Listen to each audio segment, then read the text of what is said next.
धुंधली सुबह की किरणें, जब आसमान में सुनहरी और गुलाबी रंगों का मेल होता है।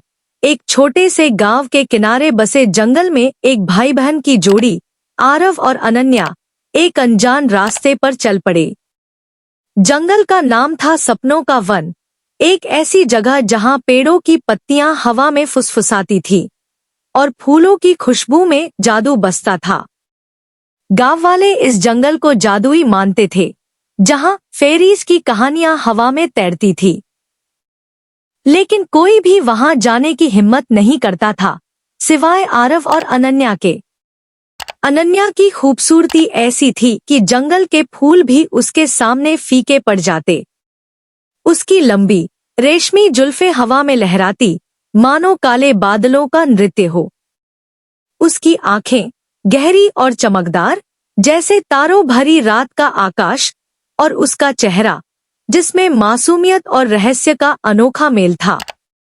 उसकी कदकाठी नाजुक थी, फिर भी उसमें एक ऐसी शक्ति थी जो हर किसी को अपनी ओर खींच लेती थी। उसका फिगर संतुलित और आकर्षक, जंगल की हरियाली के बीच एक जीवंत कैनवास की तरह था। आरव, उसका बड़ा भाई, हमेशा उसकी हिफाजत करता था।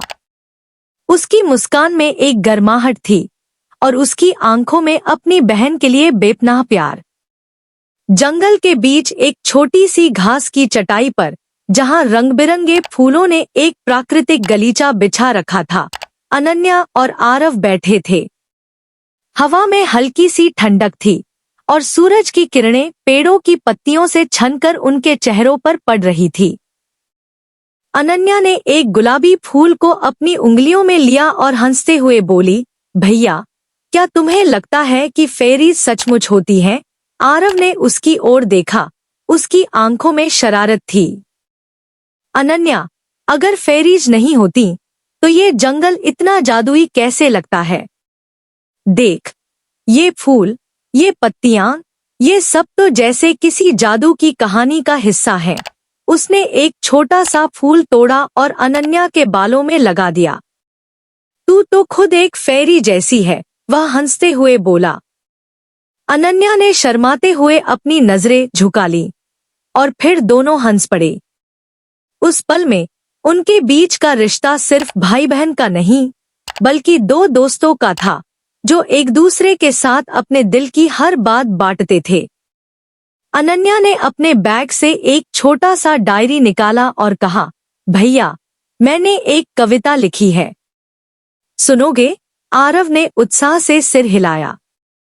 अनन्या ने अपनी मधुर आवाज में कविता पढ़नी शुरू की, जिसमें जंगल की सुंदरता, फेरीज की कहानियां और भाई बहन के प्यार का जिक्र था। हर शब्द में एक जादू था और आरव मंत्रमुग्ध होकर सुनता रहा।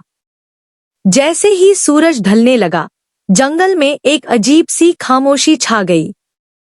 हवा में एक हल्की सी चमक तैरने लगी और अचानक एक सुनहरी रोशनी ने अनन्या को घेर लिया। आरव ने घबराते हुए उसका हाथ पकड़ने की कोशिश की, लेकिन एक तेज झटके ने उसे पीछे धकेल दिया। सामने एक आकृति प्रकट हुई, फेरी क्वीन, जिसकी सुंदरता अलौकिक थी, लेकिन उसकी आंखों में एक ठंडी चमक थी। तू मेरे वन की सबसे खूबसूरत आत्मा है, फेरी क्वीन ने अनन्या की ओर देखते हुए कहा। मेरे साथ चल, मैं तुझे इस जंगल की रानी बनाऊंगी। अनन्या ने डरते हुए आरव की ओर देखा, लेकिन इससे पहले कि वह कुछ कह पाती, फेरी क्वीन ने अपनी जादुई छड़ी घुमाई और अनन्या एक सुनहरी धुंध में गायब हो गई। आरव चीखा, अनन्या, लेकिन उसकी आवाज जंगल की गहराइयों में खो गई। अनन्या के गायब होने के बाद आरव का दिल टूट गया, लेकिन वह हार मानने वाला नहीं था। उसने ठान लिया कि वह अपनी बहन को वापस लाएगा, चाहे इसके लिए उसे कितना भी जादू क्यों न सीखना पड़े। जंगल के एक बूढ़े पेड़ के नीचे, जहां कहा जाता था कि जंगल का सबसे पुराना जादू बसता है, आरव ने एक जादुई किताब पाई। उस किताब में एक रेसिपी थी, दिल का तोहफा, एक ऐसा गिफ्ट जो सच्चे प्यार से बनाया जाता है और किसी भी जादू को तोड़ सकता है। आरव ने दिन रात मेहनत की। उसने जंगल के सबसे दुर्लभ फूल, चांदनी रात की ओस और अपनी बहन के लिए अपने दिल की सारी भावनाएं एकत्र की। उसने एक चमकदार हरे रंग का लॉकेट बनाया जिसके अंदर एक छोटा सा क्रिस्टल था। उस क्रिस्टल में अनन्या की हंसी, उसकी कविताएं और उनके बचपन की यादें थी। लॉकेट को बनाते समय आरव ने अनन्या की हर खूबसूरत बात को याद किया, उसकी मुस्कान, उसकी नाजुक उंगलियां और उसकी आंखों की चमक। यह लॉकेट सिर्फ एक तोहफा नहीं था, बल्कि उनके रिश्ते का प्रतीक था। जंगल के सबसे गहरे हिस्से में, जहां सूरज की किरणें भी नहीं पहुंचती थी, आरव ने फेरी क्वीन के महल का पता लगाया। महल की दीवारें चमकदार क्रिस्टलों से बनी थी और हवा में एक मधुर लेकिन डरावनी धुन गूंज रही थी। अनन्या एक सुनहरे पिंजरे में कैद थी। उसकी आंखों में उदासी थी, लेकिन उसकी खूबसूरती अब भी जंगल को रोशन कर रही थी। फेरी क्वीन ने आरव को देखकर ठहाका लगाया। तू एक इंसान मेरे जादू से लड़ने आया है, उसने तंज कसते हुए कहा। लेकिन आरव ने हिम्मत नहीं हारी। उसने लॉकेट को ऊंचा उठाया और कहा, यह मेरी बहन के लिए मेरा प्यार है। कोई जादू इससे बड़ा नहीं हो सकता। लॉकेट से एक सुनहरी रोशनी निकली जो पूरे महल को रोशन कर गई। फेरी क्वीन की शक्ति कमजोर पड़ने लगी और अनन्या का पिंजरा टूट गया। अनन्या ने लॉकेट को अपने गले में पहना और उसकी आंखों में आंसुओं के साथ एक मुस्कान थी। भैया, तुमने मुझे बचा लिया, उसने कहा, और दोनों भाई बहन एक दूसरे को गले लगाकर रो पड़े। जंगल फिर से जीवंत हो उठा।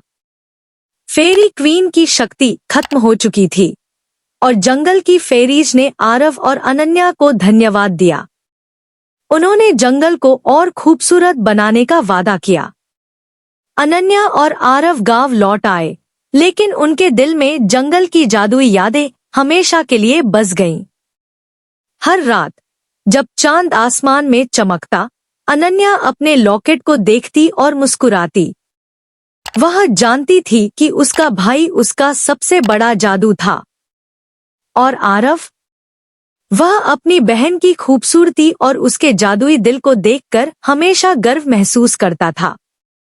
यह कहानी भाई बहन के अटूट प्यार की है, जो जादू से भी ज्यादा शक्तिशाली है। अनन्या की खूबसूरती और उसकी मासूमियत, आरव का साहस और उसका समर्पण, और जंगल का जादुई माहौल, ये सब मिलकर एक ऐसी कहानी बनाते हैं जो दिल को छू लेती है। यह कहानी हमें सिखाती है कि सच्चा प्यार और इमेजिनेशन किसी भी मुश्किल को पार कर सकता है।